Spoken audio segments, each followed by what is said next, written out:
आज हम long run average trust term के बारे में बात करते हैं। तो ये law of return to scale पर बेस्ड है।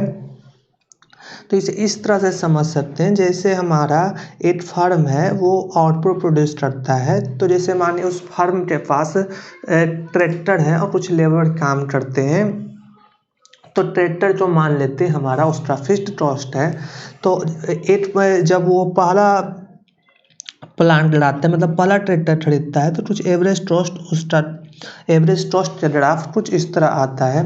जब वो दूसरा, जैसे यहाँ पर हम मान लेते हैं एक्स एक्सिस पर आउटपुट मान लेते हैं और वाई एक्सिस पर हम एवरेज कॉस्ट को दर्शाते हैं। अब उसी तरह से वो एक समय के बाद दूसरी प्लांट में प्रोड्यूस करना शुरू करता है और उसके बाद एक समय के बाद वो तीसरी प्लांट से, मतलब जैसे तीसरा ट्रैक्टर खरीद लेता है एक समय के बाद। तो यहाँ पर समझने की बात ये है कि जो वो लॉन्ग रन में वो ट्रैक्टर जो चेंज कर रहा है, लेकिन शॉर्ट रन में वो चेंज नहीं करता है। अब मान लीजिए इस पॉइंट की हम बात करें, इस पॉइंट से आगे की बात करें और एक इस पॉइंट पर बात करें, तो ये सब समझते हैं। जैसे हमारा इस पॉइंट पर हम Q1 पर देखें, तो यहाँ पर हमारा जो शॉर्ट रन एवरेज कॉस्ट है वही लॉन्ग रन एवरेज कॉस्ट हो जाएगा। इस पॉइंट पर भी अगर हमारे पास ऑप्शन रहेगा कि पुराना प्लांट से हम प्रोडक्शन जारी रखें या हम नया प्लांट ले रहे हैं, तो यहाँ पर दोनों ऐसे इक्वल पड़ रहा है। लेकिन तो जब इक्वली पड़ रहा है तो उससे बढ़िया डिसीजन हम न लें, या ले भी तो कोई प्रॉब्लम की बात नहीं है। तो यहाँ पर भी हमारा जो टोटल ये Q2 पॉइंट पर भी हम शॉर्ट रन एवरेज कॉस्ट और लॉन्ग रन एवरेज कॉस्ट दोनों बराबर रहेगा। लेकिन जब ऐसे हम Q3 पॉइंट पर पहुंचते हैं, तो जैसे मान लीजिए ये हमारा पुराना ट्रैक्टर है, ये हमारा नया ट्रैक्टर है। तो पुराना ट्रैक्टर एक समय के बाद उससे प्रोडक्शन करने से हमारा कॉस्ट बढ़ने लगता है, और वो इतना बढ़ने लगता है कि जैसे सेकेंड ट्रैक्टर जब हम खरीद रहे हैं तो उसको फिक्स्ड कॉस्ट को हम शामिल भी कर लें, तो उसके बाद भी हम एवरेज निकालते हैं तो उससे ज़्यादा पड़ने लगता है। तो उस समय ज़्यादा मुनासिब हमारे लिए ये होता कि हम दूसरा ट्रैक्टर का यूज़ करना शुरू करने लगे। तो Q2 के बाद हम दूसरे ट्रैक्टर का यूज़ करने लगते हैं, मतलब दूसरा प्लांट का हम यूज़ करने लगते हैं। तो ये लॉन्ग रन में हमने देखा कि कैसे हम अपना प्रॉफिट के लिए दूसरी प्लांट जो शुरू कर रहे हैं। उसी तरह से सेकेंड ट्रैक्टर में भी यही बात हो रहा है कि कुछ दिन के बाद ये भी पुराना हो जाएगा और इसमें भी हमारा कॉस्ट बढ़ने लगेगा, तो हम उस समय हम नया ट्रैक्टर का यूज़ करने लगेंगे। तो यहाँ पर जब हम लॉन्ग रन की बात करेंगे तो ये सब जो रीजन वाला है ये हमारा फ़ायदा टर्न नहीं है।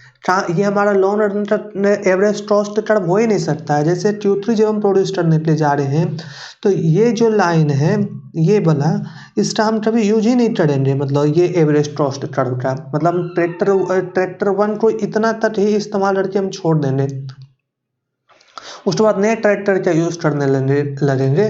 तो ये हमारा long run average cost term के ग्राफ में नहीं आएगा। और चूँकि हमने ये सब पूरा रीजन नहीं आएगा। अब यहाँ पर देखिए, चूँकि हम यहाँ पर 3 ही शॉर्ट एवरेज कॉस्ट का ग्राफ देखें, तो हमारा अभी लग रहा है कि ये जो ग्राफ है वो कुछ इस तरह आ रहा है। लेकिन अगर हम infinite number of short run average cost का ग्राफ ले लेंगे, तो हमारा जो ग्राफ कुछ हो रहा है वो कुछ इस तरह यू शेप्ड हो रहा।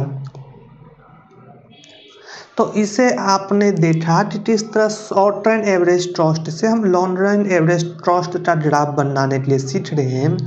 अगर इसमें अगर हम रिटर्न टू स्केल कॉन्सेप्ट को भी शामिल करें तो और ज़्यादा बढ़िया से समझ सकते हैं कि लॉन्ग रन एवरेज कॉस्ट का ग्राफ क्यों हमारा यू शेप्ड आएगा, वो देखते हैं। तो देखते हैं return to scale concept use करने से क्या हो रहा है।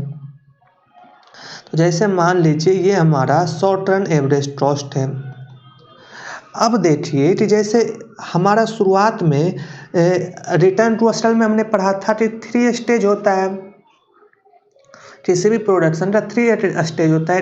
इंक्रीमेंटल रिटर्न टू स्टिल होता है, कांस्टेंट रिटर्न टू स्टिल होता है, एक हमारा डिमिनिशिंग रिटर्न टू स्टिल होता है।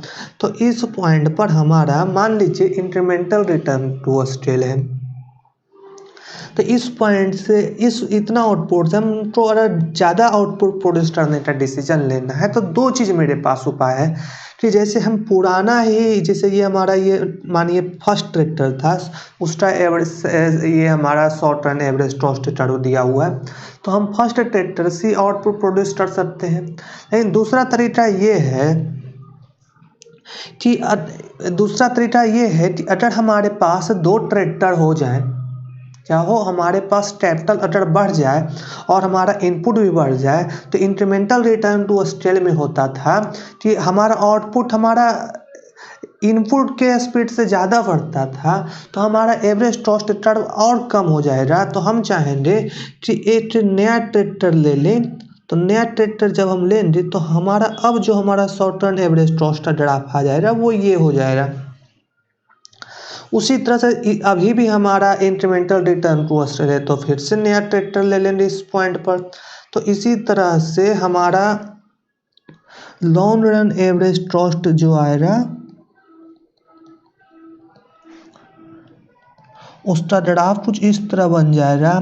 इस पॉइंट पर ही हम short term average cost curve का मैक्सिमम यूटिलाइजेशन कर सकते हैं, फुल यूटिलाइजेशन कर सकते हैं। आप फुल यूटिलाइजेशन से मतलब ये समझ रहे हैं कि किसी भी short term average cost curve का हमारा मिनिमम पॉइंट तक यूटिलाइजेशन कर रहे हैं। जबकि हम अभी पिछले में देखे थे कि हम इस पॉइंट, जैसे ये हमारा short term average cost curve है, तो हम इस पॉइंट के बाद ही नया हम अपना प्लांट से प्रोडक्शन चालू कर रहे थे, नया ट्रैक्टर खरीद रहे थे, क्योंकि हमारा इंक्रीमेंटल रिटर्न टू स्टिल मिल रहा है। लेकिन इस पॉइंट पर जहाँ पर इस पॉइंट के बाद हमारा कांस्टेंट रिटर्न टू स्केल हो रहा है, तो यहाँ पर कांस्टेंट रिटर्न टू स्केल में क्या हो रहा है कि हम पुराना ही प्लांट से प्रोडक्शन करें या हम नया प्लांट भी लगाएं, दोनों से हमारा एवरेज कॉस्ट कर्व उतना ही रहता है। तो हम चाहते हैं कि इसका जब तक फुल यूटिलाइजेशन न हो तब तक हम इसका यूज़ करते रहते हैं।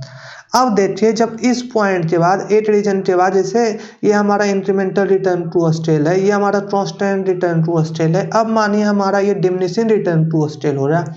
अब देखिए डिमिनिशिंग रिटर्न टू स्केल में क्या हो रहा है कि अब हम अगर नया प्लांट लगाने जाते हैं तो हमारा एवरेज कॉस्ट कर्व बढ़ जाता है। तो एवरेज कॉस्ट कर्व इस कारण बढ़ रहा है क्योंकि हमारा नया फिक्स्ड कॉस्ट भी लग रहा है। तो हम अब क्या चाहेंगे, जैसे अब हम ये चाहेंगे कि हमारा फिक्स्ड कॉस्ट को भी हम क्या करें, हम फिक्स्ड कॉस्ट को भी कवर करें। तो कवर करने के लिए हम चाहेंगे इस रीजन में, जैसे ये हमारा मैक्सिमम यूटिलाइजेशन का पॉइंट है, ये हमारा मैक्सिमम यूटिलाइजेशन का पॉइंट है, तो इस पूरे रीजन में भी हम चाहेंगे कि पुराने प्लांट का यूज़ करें, क्योंकि पुराने प्लांट में हमारा जो एवरेज कॉस्ट कर्व रहेगा वो कम रहेगा। जबकि हम अगर कैपिटल और इनपुट दोनों, कैपिटल और लेबर दोनों से हम इनपुट को बढ़ा देते हैं तो हमारा एवरेज कॉस्ट बढ़ जाता है, एवरेज कॉस्ट बढ़ जाता है। क्योंकि सबसे पहला तो हमारा ये हमारा डिमिनिशिंग रिटर्न टू स्टिल हो रहा है, क्योंकि यहाँ पर डिस इकोनॉमी भी आ रहा है, ज़्यादा बड़ा कंपनी हो गया है, और दूसरा इसमें क्या है, हमारा फिक्स्ड कॉस्ट भी लग रहा है। तो इस कारण हम से चाहेंगे कि यहाँ पर से हम प्रोड्यूस करना चाहें, क्योंकि ये हमारा जो पुराना जो प्लांट है उससे हमारा एवरेज कॉस्ट जो रहता है वो कम रहता है। तो इस कारण से यहाँ पर कुछ इस तरह से हमारा प्रोडक्ट, यहाँ पर से कुछ इस तरह से हमारा ग्राफ बनना शुरू हो जाएगा। तो इस कारण से हम देख सकते हैं कि हमारा long run average cost curve U shaped आ रहा है। तो अब तक आपने समझ लिया होगा long run average cost curve का कॉन्सेप्ट। अब सोचिए कि अब हमारा देखिए कि किसी तरह से हमारा टेक्नोलॉजी इम्प्रूवमेंट हो जाता है। जैसे हमारा एक चीज ये समझिए, ये हमारा आउटपुट है, ये हमारा आउटपुट है और ये हमारा एवरेज कॉस्ट कर्व है। तो long run average trust return मानिए ये है। अब हमारा किसी तरह से टेक्नोलॉजी का इम्प्रूवमेंट हो जाता है तो हमारा long run average trust return कम हो जाएगा, सारा आउटपुट पर हमारा एवरेज ट्रस्ट कम हो जाएगा क्योंकि हमारे पास टेक्नोलॉजी की इम्प्रूवमेंट हो रही है। तो टेक्नोलॉजी इम्प्रूवमेंट के कारण हमारा ट्रस्ट अचानक से कम हो जाएगा तो ये हमारा नीचे की तरफ बढ़ जाएगा। तो इसकी मदद से हम लर्निंग कर्व ड्रॉ करते हैं। और दूसरा ये चीज़ समझिए कि अगर हम टेक्नोलॉजी भूलने लगते हैं, जो भूलने लगते हैं जैसे जब जिस समय मानिए राइटिंग नहीं था पुराने ज़माने में, जैसे हड़प्पा से पहले ही सब जाइए तो जिस समय मानिए राइटिंग नहीं था तो उस समय लोग भूल भी जाते होंगे पुराने टेक्नोलॉजी को। जब टेक्नोलॉजी को भूल जाते थे तो उनका एवरेज ट्रस्ट ऐसे बढ़ जाता था।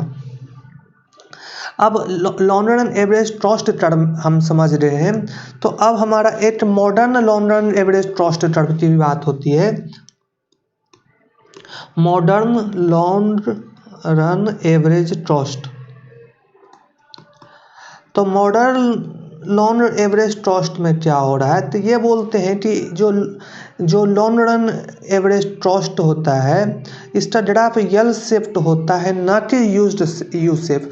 वो डिमिनिशिंग रिटर्न टू स्केल की बात ही नहीं कर रहे हैं, यहाँ सिर्फ ये है। तो बस इतना ही समझना है, ये हमारा आउटपुट है और ये हमारा एवरेज ट्रस्ट कर्व है। तो ये यल शेप्ड है, वो डिमिनिशिंग रिटर्न टू स्केल तक जाने की बात ही नहीं कर रहे हैं। लेकिन अगर नॉर्मली सिर्फ हमारा लॉन्ग रन एवरेज ट्रस्ट की बात की जा रही तो अब तक जो पढ़ा उसकी ही बात करेंगे। अब हम मान लीजिए लीनियर होमोजी